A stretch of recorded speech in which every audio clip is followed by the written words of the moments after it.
in 1938, I think it was, there was Neville Chamberlain, who was Prime Minister. He went to Munich, I think it was, to see Hitler to try and put off the threat of war.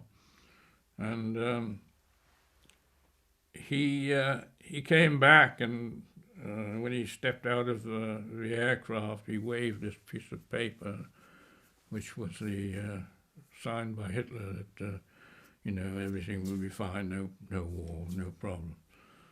And of course, within a year, we were at war with Germany. Well, when he came back with this good news and this piece of paper, Hardy's thought it'd be nice to present him with a rod and reel, because he was a keen angler, old Neville. And they made a nice rod for him and a nice reel and presented it in a nice little case.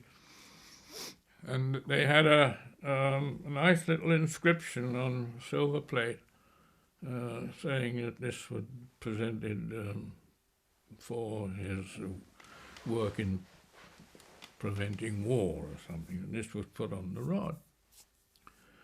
And it was sent to Neville, and he wrote back thanking us for a kind gift, and he'd appreciated all his life, and this, that, and the other, and his family would.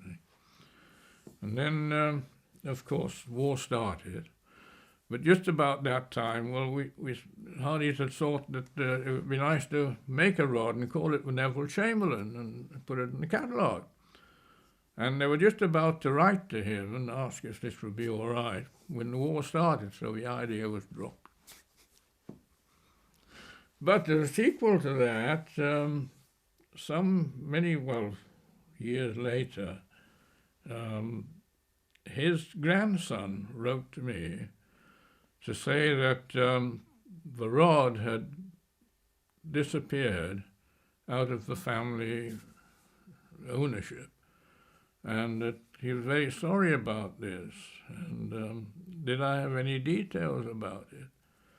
So I wrote back giving him the story about it and saying that there was also a reel, and I wondered where the reel was. And then, about a year or two later, there was a letter from his grandson saying that they had found the rod in an auction, and they had bought it and repossessed it.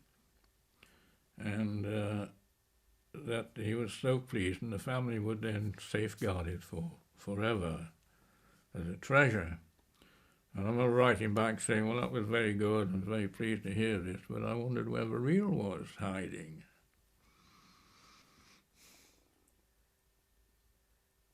No news. It'll be out there somewhere in some collector's box.